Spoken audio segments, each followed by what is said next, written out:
Morning welcome to news cafe నేను Gracie వివిధ వార్తాపత్రికల్లో వచ్చిన ప్రధాన అంశాలను అయితే ఇప్పుడు చూద్దాం ముందుగా సాక్షి తెలంగాణ ఎడిషన్ చూసుకుందాం ప్రతి తూటాకు క్షిపణితో బదులు ఉగ్రవాదులతో పాటు పీఓకేను అప్పగించాల్సిందే అప్పటిదాకా సింధూర్ కొనసాగుతుంది మరో 25 చోట్ల స్లాట్ బుకింగ్స్ నేటి నుంచి సబ్ రిజిస్ట్రార్ ఆఫీసుల్లో అమల్లోకి కొత్త విధానం వచ్చే నెల చివరి నాటికి రాష్ట్ర వ్యాప్తంగా స్లాట్ బుకింగ్స్ రైట్ అక్క ఈనాడు ఏపీ ఎడిషన్ చూసుకున్నట్లయితే అమరవీరుడికి కన్నీటి వీడ్కోలు అధికార లాంఛనాలతో జవాన్ మురళీనాయక్ అంత్యక్రియలు ఉప ముఖ్యమంత్రి పవన్ కళ్యాణ్ మంత్రి లోకేష్ నివాళులు ప్రభుత్వం తరపున 5 ఎకరాల పొలం 50 లక్షల రూపాయల ఇంటి స్థలం తండ్రికి ఉద్యోగం సైనిక సత్తా చాటాం సరిహద్దుల్లోనే కాదు రావల్పిండి వరకు వినిపించాం సింధూరం తుడిచేసిన వారిని శిక్షించాం ఆపరేషన్ సింధూర్ పై రాజ్నాథ్ యూపీలో బ్రహ్మోస్ ఉత్పత్తి కేంద్రాన్ని ప్రారంభించిన రక్షణ మంత్రి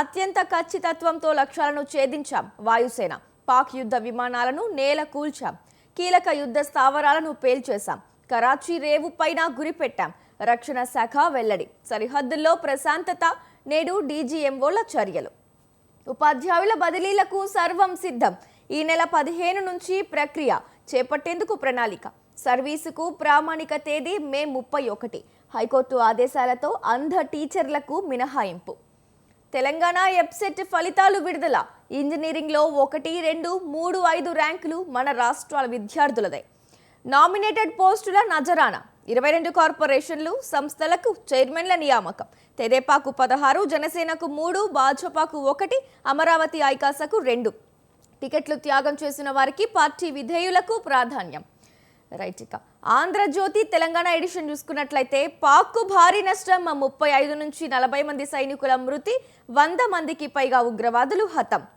పీఓకేను తిరిగి ఇవ్వాల్సిందే ఉగ్రవాదులను భారత్కు అప్పగించాలి ఇవి జరిగితేనే పాకిస్తాన్తో చర్చలు మాపై దాడి జరిగితే తీవ్రంగా స్పందిస్తాం ఆపరేషన్ సింధూర్ కొనసాగుతుంది మాకు అప్పగించిన బాధ్యతలను ఖచ్చితత్వంతో నిర్వర్తిస్తాం భారత వైమానిక దళం రైట్ ఇక ఆంధ్రజ్యోతి ఏపీ ఎడిషన్ చూసుకున్నట్లయితే పాక్కు భారీ నష్టం 100 మంది ఉగ్రవాదులు హతం పీఓకేను తిరిగి ఇవ్వాల్సిందే అనే సేమ్ హెడ్లైన్ అయితే ప్రచురితమైంది అలాగే అలా ఎలా విరమిస్తారు కాల్పుల విరమణకు ఒప్పుకోవడంపై పలువురి వ్యతిరేకత యుద్ధంలో పైచేయి మనదే అయినా విరమణ ఏంటని ధ్వజం పాక్పై దొరికిన పట్టును బిగిద్దామని ప్రధాని మోదీ నేతృత్వంలో జరిగిన భేటీలో నిర్ణయం అంతలోనే వెనక్కి తగ్గడం సర్వత్రా సందేహాలు నేడు హాట్ లైన్లో భారత్ పాక్ డీజీఎంఓల చర్చలు బ్రహ్మాస్త్రం ధాటికి బెంబేలు Pak air force headquarters సర్వనాశనం 90 నిమిషాల్లో 10 వైమానిక స్థావరాలు నేలమట్టం అమరుడా ఇక సెలవు ప్రభుత్వ లాంఛనాలతో అగ్నివీర్ మురళీనాయక్కు అంత్యక్రియలు తరలివచ్చిన వేలాది జనం అశ్రు నయనాల మధ్య అంతిమ వీడ్కోలు ఇదేంది ధనుంజయ ఐఏఎస్గా పనిచేసి పరారా మద్యం స్కామ్ విచారణకు డుమ్మా సర్పంచ్ నుంచి ఐఏఎస్ స్థాయికి వైఎస్ ఆశీర్వాదంతో అండమాన్ నుంచి ఆంధ్రాకు ఆ కుటుంబానికి అభిమాని గత ప్రభుత్వంలో సీఎంఓలో చక్రం జగన్ కోసం ఎన్నో పాపాలు ఇప్పుడు జైలు భయంతో పరార్ కృష్ణమోహన్ రెడ్డి గోవిందప్ప కూడా 3 రాష్ట్రాల్లో పోలీసుల గాలింపు హే రామ్ జగన్ జమానాలో 274 కోట్లు హాంఫట్ వాలంటీర్లకు శిక్షణ పేరిట నయా దోపిడి పేరుకు రామ్ ఇన్ఫో అక్కడి నుంచి ఐప్యాక్ సూపర్ స్కెచ్తో రామ్కు ఏటా 68 కోట్ల చెల్లింపు వాలంటీర్లకు ఎలాంటి శిక్షణ ఇవ్వని కంపెనీ వైసీపీకి ఉపయోగపడేలా ఐప్యాక్ తర్ఫీదు ప్రతిఫలంగా రామ్ నుంచి ఆ సంస్థకు సొమ్ములు నిధులపై విచారణ జరిపితే వాస్తవాలు వెలుగులోకి రైట్ ఇక నమస్తే తెలంగాణ ఎడిషన్ చూసుకున్నట్లయితే లక్ష్యాన్ని ఛేదించాం ఉగ్ర స్థావరాలను ధ్వంసం చేశాం టెర్రరిస్టులను ఏరిపారేశాం డీజీఎంఓ పాక్ పీఓకేలో 9 టెర్రర్ క్యాంపులపై దాడి 100 మంది ఉగ్రవాదులను మట్టుబెట్టాం 35 నుంచి 40 మంది పాకిస్తాన్ సైనికుల హతం వారి వైమానిక స్థావరాలకు భారీ నష్టం 5 భారత జవాన్ల వీర మరణం పలు పాక్ యుద్ధ విమానాలను కూల్చేశాం మన పైలట్లందరూ సేఫ్గా తిరిగొచ్చారు పాక్ ప్రతిపాదనతోనే కాల్పుల విరమణ మరోసారి ఉల్లంఘిస్తే తీవ్ర పరిణామాలు భారత డీజీఎంఓ రాజీవ్ ఘాయ్ హెచ్చరిక రైట్ ఇక ఆపరేషన్ సింధూర్ కొనసాగుతోంది మాకు అప్పగించిన పనిని అత్యంత ఖచ్చితత్వంతో పూర్తి చేశాం ఐఏఎఫ్ మూడో దేశం జోక్యం ఏమిటి? ఇది బీజేపీ ప్రభుత్వం చేతకానితనమే. సిమ్లా ఒప్పందాన్ని కేంద్రం వదిలేసిందా? వెంటనే అఖిలపక్ష భేటీ, పార్లమెంటు ప్రత్యేక సమావేశం నిర్వహించాలి. మోదీ సర్కారుపై ప్రతిపక్షాల ఒత్తిడి. కాశ్మీర్ సమస్య పరిష్కారానికి కృషి. భారత్ పాక్తో కలిసి పనిచేస్తాం. ఉద్రిక్తతలు కొనసాగితే లక్షల మంది ప్రాణాలు పోయేవి. చారిత్రక వీరోచిత నిర్ణయంలో అమెరికా భాగమైంది. ట్రంప్. రైట్. ఇక సాక్షి ఏపీ ఎడిషన్ చూసుకున్నట్లయితే తూటా పేలిస్తే క్షిపణితో బదులిస్తాం. పాక్కు ప్రధాని తీవ్ర హెచ్చరికలు. అప్పటిదాకా సింధూర్ కొనసాగుతుందన్న ప్రధాని. వీరుడా సెలవిక. స్వగ్రామంలో ముగిసిన వీర జవాన్ మురళీనాయక్ అంత్యక్రియలు. మా బతుకులతో ఆడుకోవద్దు. జీవనాధారమైన భూములను లాక్కోవద్దు. స్పోర్ట్స్ సిటీకి భూ సమీకరణను ఒప్పుకోని రైతులు. రైట్. ఇవి వివిధ వార్తాపత్రికల్లో ప్రచురితమైన హెడ్లైన్స్ అయితే ఇప్పటి వరకు చూసాం. మరి వీటి గురించి విశ్లేషించడానికి, వివరణ అందించడానికి మనతో ఉన్నారు విశ్లేషకులు పి నరేందర్ గారు. మరి ఆయనతో మాట్లాడి తెలుసుకుందాం. నరేందర్ గారు, రైట్, మనం చూసుకున్నట్లయితే సైనిక సత్తా చాటం అని చెప్పి ఈనాడు ఏపీ ఎడిషన్లో చూసుకున్న అంశాన్ని అయితే ఫస్ట్ మనం చూద్దాం. ఈరోజు ఏదైతే డీజీఎంఓలతో చర్చ ఉందో ఆ చర్చలో ఏమేం అంశాల మీద చర్చించట్టు అంటే పూర్వం కూడా పాకిస్తాన్ భారత్ మధ్య శాంతి చర్చలు జరిగినా ఆ పాకిస్తాన్ వాటిని తుంగలో తొక్కి ఇంప్లిమెంట్ చేయని సిచ్యువేషన్స్ మనం చాలాసార్లు చూసాం. మరి ఈ రోజు జరిగేటువంటి చర్చలో ఎలాంటి డిమాండ్స్ని భారత్ పాక్ ముందు ఉంచబోతోంది? అంటే ఈ రోజు ఏదైతే డీజీఎంఓస్ మధ్యలో రెండు దేశాల మధ్య హాట్ లైన్లో చర్చలు జరగనున్నాయి. వాటి మీద సర్వత్రా ఆసక్తి నెలకొంది. ఇప్పుడు ఇండియా, పాకిస్తాన్, ప్రపంచ దేశాలు కూడా ఆసక్తితో ఎదురుచూస్తున్నాయి. ముఖ్యంగా ఏంటంటే కాల్పుల విరమణ గురించి, పీఓకే అప్పగింత గురించి ఇట్లాంటి కీలక అంశాలు దీంట్లో చర్చకు వచ్చే అవకాశం ఉందని భావిస్తాము. ఎందుకంటే గతంలో మీరు చెప్పినట్టు వాళ్ళు ఎప్పుడు సీజ్ ఫైర్ చెప్పినా కూడా దాన్ని వైలేట్ చేయడము, మళ్ళీ కంటిన్యూగా కాల్పులు జరపడము, ఆ ఎల్ఓసి దగ్గర కానీ వీటన్నిటి దగ్గర కానీ వాళ్ళు ఇబ్బందులు పడుతున్న పరిస్థితి కొన్ని దశాబ్దాలుగా చూస్తాము.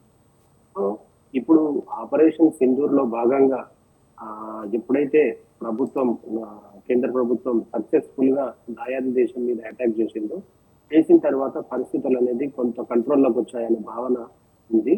దీనివల్ల ఇప్పుడు వాళ్ళు దిగి వచ్చి కాల్పుల విరమణ అంటే తొలుత ఒప్పుకున్నా కూడా తర్వాత మళ్ళీ వాళ్ళు దాన్ని వైలేట్ చేసి కాల్పులకు తెగబడము, దాని తర్వాత ఈ రోజు ఒక నిర్ణయం తీసుకున్న తర్వాత డిజిఎంఓస్ మధ్యలో చర్చ అనేది ఉంది. ఈ చర్చలో భాగంగా ముఖ్యంగా సీజ్ ఫైర్ గురించి డిస్కషన్ కానివ్వండి, లేదంటే పిఓకే, ముఖ్యంగా ఇండియా గట్టిగా కోరుతున్నది ఏంటంటే పాక్ ఆక్రమిత కాశ్మీర్ ఏదైతే ఉందో ఆ భాగాన్ని ఇండియా తీసుకోవాలనేది ఉంది. ఎందుకంటే ఆ పిఓకే వచ్చేస్తే మనకు ఈ లైన్ ఆఫ్ కంట్రోల్ కానీ అక్కడ ఉద్రిక్తతలు జమ్మూ అండ్ కాశ్మీర్ ఇట్లాంటివి చాలా వరకు తగ్గే అవకాశం ఉంటుంది.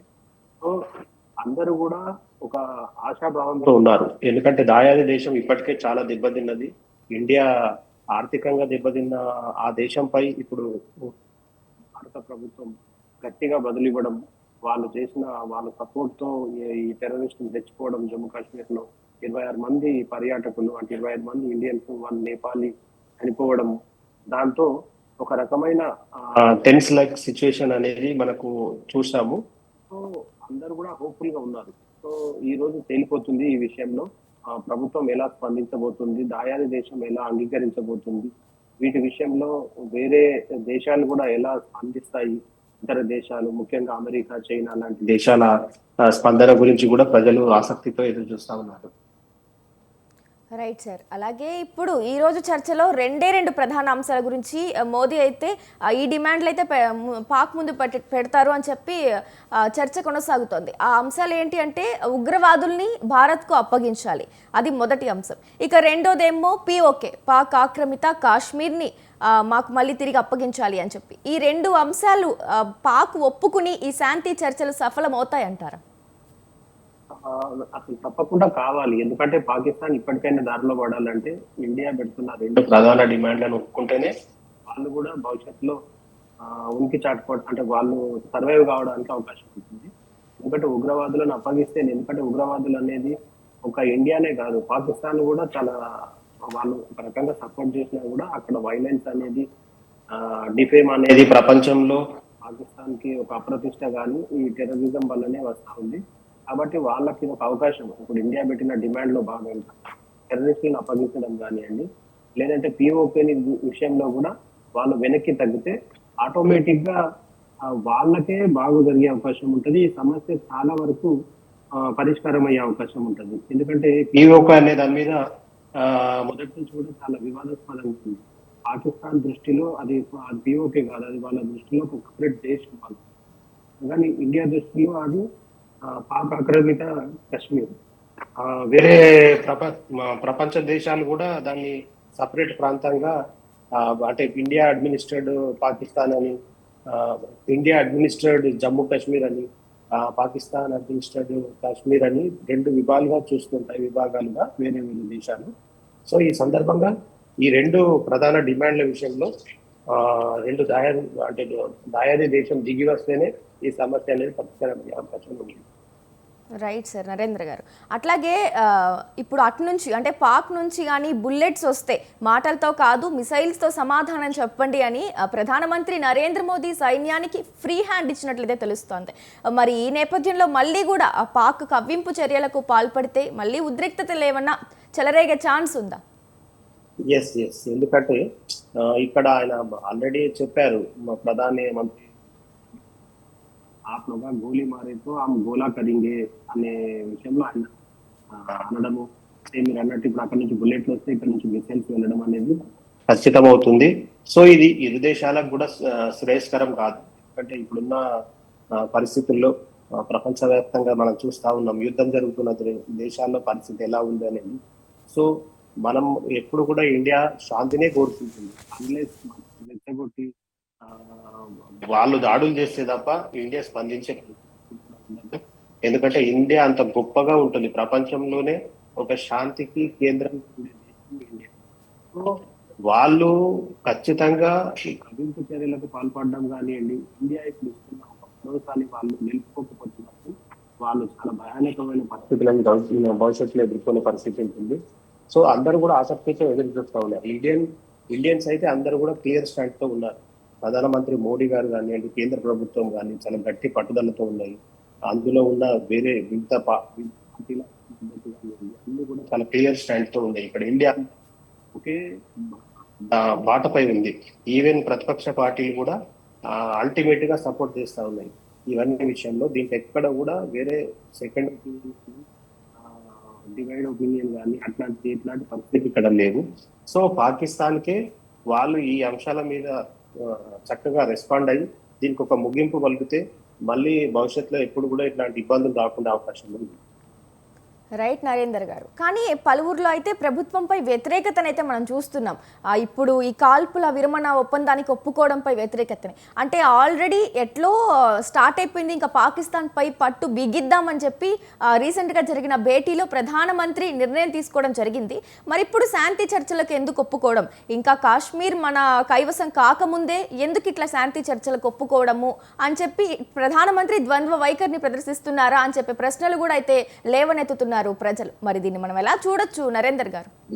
అంటే ఇది సహజం, ఎందుకంటే ప్రతి అంశం మీద 100% మద్దతు అనేది ఉండదు, వ్యక్తం కావడం సహజం.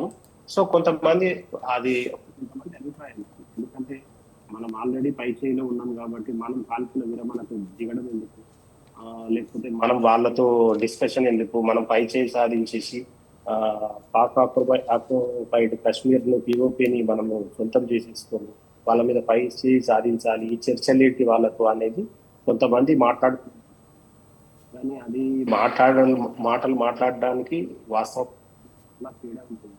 ఎందుకంటే ఈ రోజు మనము ఎంత విజయం సాధించామో, పాకిస్తాన్ వల్ల మనకు కూడా ఎంత నష్టం జరుగుతూ ఉంది. అంటే అది కొంచెమే కావచ్చు, కానీ నష్టమే. సో ఇప్పుడు మన తెలుగు రాష్ట్రాల నుంచే మురళీ నాయక్ అనే జవాన్ చనిపోయాడు. అట్లా ఇండియాలో కూడా అక్కడక్కడ కొంతమంది వీరమరణం పొందిన పరిస్థితి.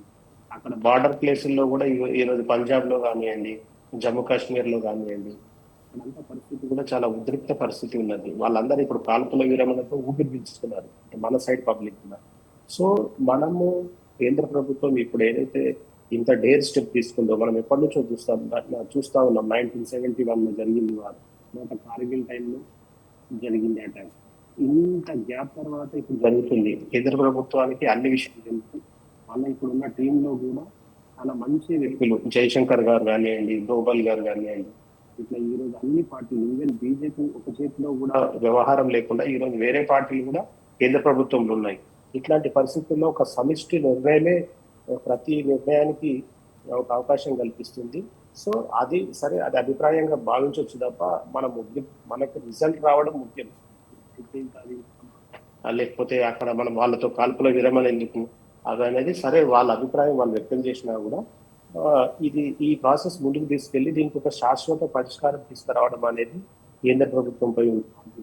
సో వాళ్ళు ఆ దిశలో సవ్యంగానే అడుగులు వేస్తున్నారని మెజారిటీ ప్రజలైతే. రైట్ నరేందర్ గారు, అంటే ఇప్పుడు ఎవరైతే 28 మంది అమాయక జనం ప్రాణాలు కోల్పోయారో పహల్గాం దాడిలో, ఇప్పుడు ఈ శాంతి చర్చలు ఇంత త్వరగా ఈ కాల్పుల విరమణ ఒప్పందం కానీ ఈ అంశాలు చూసుకున్నట్లయితే ఇప్పుడు వాళ్ళకి న్యాయం జరిగినట్లేనా? ఆ పహల్గాం దాడి ఘటనలో ప్రాణాలు కోల్పోయిన బాధితుల కుటుంబాలకు గాను అందరికీ కానీ న్యాయం జరిగినట్లేనా? అంటే ఇంత స్పీడ్ గా స్పందిస్తారు కేంద్ర ప్రభుత్వం అనేది కూడా ఎవరు ఊహించలేదు. ఎందుకంటే పహల్గాం జరిగింది చాలా అత్యంత పాశవికమైన దాడి అది. అంటే మన పర్యాటకులు ఒక స్వేచ్ఛగా ఆనందంతో జమ్మూ కాశ్మీర్ లో పర్యటించినప్పుడు వాళ్ళు అనూహ్యంగా దాడులు చేయడం, అది మతం పేరుతో అవమానపరిచి చేయడం అనేది ఎవ్వరు కూడా ఎక్కడ కూడా క్షమించే పరిస్థితి లేకుండా. సో ఇట్లాంటి పరిస్థితుల్లో వీళ్ళు ఏదైతే వాళ్ళకి సరైన నివాళి అంటే ఎస్, వాళ్ళకి సరైన నివాళి. ఎందుకంటే ఇంత తొందరగా ప్రభుత్వం ఇంత డేట్స్ పాకిస్తాన్ మనను కవ్వించడము, మనం కూడా పాకిస్తాన్ పైన అటాక్ చేస్తామని చెప్పడము చూస్తా ఉన్నాం తప్ప అది ప్రాక్టికల్ గా చేతుల్లోకి వచ్చింది. ఈరోజు ఉక్రెయిన్ కానీ, అక్కడ రష్యాలో కానివ్వండి పరిస్థితులు మనం చూస్తా ఉన్నాము, ఇజ్రాయెల్లో కానివ్వండి అక్కడ చూస్తా ఉన్నాం, పాలస్తీనాలో కానివ్వండి, గాజా స్ట్రిప్ లో కానివ్వండి పరిస్థితులు మనం అక్కడ భీకరమైన పరిస్థితులు యుద్ధ వాతావరణంలో. సో ఇట్లాంటి పరిస్థితుల్లో వీళ్ళు మన భారత ప్రభుత్వం అనేది ముందుకు వెళ్ళడము, ఒక సమిష్టి నిర్ణయంతో వాళ్ళపైన అటాక్ చేయడం అనేది చాలా మంచి నిర్ణయమే. సో అంటే ఇదైతే పూర్తిగా నివాళి అర్పించినట్టు కాదు. ఎందుకంటే వాళ్ళను సాధారణ పర్యాటకులను అంత దూరంగా అవమానించి చంపడం ఈ లేటెస్ట్ యుగంలో అనేది మనం కరెక్ట్ కాదు. కాకపోతే చూడాలి ఇంకా భవిష్యత్తులో దీని పరిణామాలు ఎలా ఉండబోతున్నాయి. ఎందుకంటే ఈ రోజు చాలా మంది ఊహించలేదు కూడా కేంద్ర ప్రభుత్వం ఇంత త్వరగా స్పందిస్తుందని, వాళ్ళ మీద పాకిస్తాన్ దారిలోకి చూస్తుందని. సో సమీప భవిష్యత్తులో ఇది ఇంకా క్లియర్ గా తెలిసే అవకాశం ఉంది. అంటే నరేందర్ గారు, ఇది వరకు కూడా ఈ భారత్ పాకిస్తాన్ శాంతి చర్చలు ఏవైతే జరిగాయో అప్పుడు కూడా పాకిస్తాన్ మళ్ళీ కూడా కవ్వింపు చర్యలకు పాల్పడడం, ఇప్పుడు ఎప్పుడు దాన్ని పాటించలేదు, దాని తుంగుల తొక్కి ఎప్పుడు కూడా ఇంప్లిమెంట్ చేయలేదు ఈ శాంతి చర్చల డిమాండ్లను కానీ, వాళ్ళు సైలెంట్గా ఉండలేదు. ఇప్పుడు ఈ రోజు జరగబోయే హాట్ లైన్లో డీజీఎంలతో జరగబోయే చర్చలో ఆ శాంతి చర్చల ఒప్పందానికి ఒప్పుకుని అన్ని డిమాండ్లకు ఒప్పుకుని ముందుకు వెళ్దాం అనుకున్నా కూడా మళ్ళీ పాక్ కవ్వింపు చర్యలకు పాల్పడదు అనే గ్యారంటీ ఉందా అసలు? అంటే కరెక్టే మీరు చెప్పింది. ఎందుకంటే పాకిస్తాన్ కవ్వింపు చర్యలు అనేది వాళ్ళ నైజం అది. ఎందుకంటే ఇప్పటిదాకా గత చరిత్ర ప్రూవ్ చేస్తారు, కవ్వింపు చర్యలతోనే వాళ్ళు ఎప్పుడు కూడా ఇబ్బందులకు గురి చేయడం జరుగుతూ ఉంది. కాకపోతే ఈ రోజు జరిగే డీజీఎంఓల మీటింగ్ తర్వాత, ఎందుకంటే పాకిస్తాన్ పరిస్థితి ఈ రోజు అత్యంత దయనీయంగా ఉంది. అక్కడ పొలిటికల్ అన్సర్టనిటీ కానివ్వండి, ఫైనాన్షియల్ ఇనేబిలిటీ కానివ్వండి చాలా నెలకొని ఉన్నాయి. ఇప్పుడు ఈ వార్తో వాళ్ళ పరిస్థితి చాలా దయనీయంగా మారే పరిస్థితి ఉంది. సో వాళ్ళు డెఫినెట్ గా దిగి వచ్చే అవకాశాలు అయితే చాలా ఉన్నాయి. ఎందుకంటే వాళ్ళ భవిష్యత్తు లేదు ఇప్పుడు దిగి రాకపోతే. కాకపోతే భవిష్యత్తులో వాళ్ళు మళ్ళీ కవ్వింపు చర్యలకు పాల్పడతాము, మేము అటాక్ చేస్తాము అంటే మాత్రం వాళ్ళకు ధీటైన సమాధానం ఇవ్వడానికి ఇండియా కూడా చాలా రెడీగా ఉంది. వాళ్ళు చిన్న కవ్వింపు చర్యలకు పాల్పడ్డా దానికి భారీ మూల్యమే వాళ్ళు చెల్లించుకోవాల్సి ఉంటుంది. సో ఆ విషయంలో అయితే చాలా క్లారిటీ ఉండేది ఇండియన్ సైడ్ నుంచి. ఇప్పటికైనా వాళ్ళు expect for good results. Right Narender గారు, కానీ ఆ దేశానికి ఉండే ఈ మత పిచ్చి అనేది ఏదైతే ఉందో మనకి ముందే తెలుసు. మనకి ఇంతకు ముందు జరిగిన పరిణామాలు కానీ ఆ ఉద్రిక్తతల్లో కానీ మనకు అర్థమైపోయింది. ఇప్పుడు వాళ్ళు ఒకవేళ సైలెంట్గా ఉన్నా ఇక్కడ మన రాష్ట్రాల్లో కానీ ఇతర రాష్ట్రాల్లో కానీ ఉండే స్లీపర్ సెల్స్గా వర్క్ చేసే వాళ్ళు ఎవరైతే ఉన్నారో వాళ్ళు ఇలాంటి ఉద్రిక్తతలు ఇలాంటివి చెలరేగే అవకాశాలు లేవంటారా? అంటే ఇది ఆ యాంగిల్లో ఖచ్చితంగా అలర్ట్ గా ఉంటున్నది కేంద్ర ప్రభుత్వం కానివ్వండి, రాష్ట్ర ప్రభుత్వం కానివ్వండి. అంటే గత కొన్ని సంవత్సరాలుగా ఈ స్లీపర్ సెల్స్ కానివ్వండి, ఈ టెర్రరిస్ట్ యాక్టివిటీస్ కానీ చాలా వరకు తగ్గింపు అంటే వెనుక వాళ్ళు చాలా లిమిటెడ్ గానే ఉన్నారు. అంటే గతంతో పోలిస్తే పరిస్థితులు అయితే చాలా కంట్రోల్లోనే ఉన్నాయి. కాకపోతే వాళ్ళు ఏమాత్రం ఇప్పుడు ఎందుకంటే కేంద్రం ప్రభుత్వం చాలా గట్టి స్టాండ్ తో ఉంది. ఎక్కడ తేడా వచ్చినా దానికి గట్టిగా బదిలివ్వడానికి వాళ్ళు 1% కవింపు చర్యలు చూస్తే ఇక్కడ నుంచి 100% వాళ్ళ మీద చర్యలు తీసుకోవడానికి సిద్ధంగా ఉన్నారు. సో అన్ని రకాలుగా అంటే ఏ ఏ యాంగిల్లో వాళ్ళని అంశాలు అన్ని స్ట్రాటజీస్ కూడా ఇండియాలో ఉన్నాయి. సో వాళ్ళు అట్లాంటి దుస్సాహసానికి తెగబడరని చెప్పి కనిపిస్తా ఉంది. కాకపోతే వాళ్ళ నైజం ప్రకారం వాళ్ళ మీరు అన్నట్టు మత మౌఢ్యం ప్రకారం ఎక్కడైనా వాళ్ళు అడుగు ముందుకేసి మళ్ళీ ఏదైనా ఇబ్బందులు సృష్టిస్తే దేశంలో అట్లాంటి పరిస్థితుల్లో మాత్రం డెఫినెట్ గా వాళ్ళకు చర్యలు తప్పవు. కాకపోతే ఇప్పుడు మాత్రం చాలా అత్యంత జాగ్రత్తగా ఉండాల్సిన పరిస్థితి ఉంది. ఎందుకంటే ఆ వాళ్ళు ఇప్పుడు డైరెక్ట్ గా ఇంపాక్ట్ అవుతుంది. వాళ్ళు ఎక్కడైనా చేయొచ్చు. మనం గతంలో విన్నాం పాకిస్తాన్ నుంచి వాళ్ళు మిసైల్ వదిలితే మన హైదరాబాద్ మీద అటాక్ చేయొచ్చు, చెన్నై మీద అటాక్ చేయొచ్చు అక్కడి నుంచి అని చెప్పేసి విన్నాం. అట్లాంటి పరిస్థితి ఉంది కాబట్టి సో ఇప్పుడు ఇది ఓన్లీ బార్డర్స్ కే పరిమితమైంది. అట్లాంటి ఇబ్బందులు రాకుండా వాళ్ళని గట్టిగా అంచాల్సిన అవసరం లేదు. కాకపోతే ఎవరు కూడా అంటే ఈ ఏవైతే టెర్రరిస్ట్ ఆర్గనైజేషన్స్ ఉన్నాయో అవన్నీ కూడా లిమిట్ లోనే ఉంటాయి. ఎందుకంటే వాళ్ళు ఏమాత్రం తేడా వచ్చినా కూడా స్లీపర్ సెల్స్ ని శాశ్వతంగా నిర్మూలించే అవకాశాలు మాత్రం ఖచ్చితంగా ఉంటాయి. రైట్ నరేందర్ గారు, ఇంకా ఈ రోజు హాట్ లైన్లో జరగబోయే ఇరు దేశాల డిఎంఓలతో జరగబోయే చర్చల్లో అయితే మనకి ఇంకా కూడా క్లారిటీ రావడం అయితే జరుగుతుందని చెప్పొచ్చు. ఇక రైట్ నరేందర్ గారు విశ్లేషకులు ఇవాళ న్యూస్ కేఫ్లో మనతో చర్చించినందుకు, వివరణ అందించినందుకు, విశ్లేషణ అందించినందుకు ధన్యవాదాలండి పి నరేందర్ గారు. ధన్యవాదాలు. రైట్, ఇది ఇవాల్టి న్యూస్ కేఫ్. చూస్తూనే ఉండండి స్వతంత్ర న్యూస్.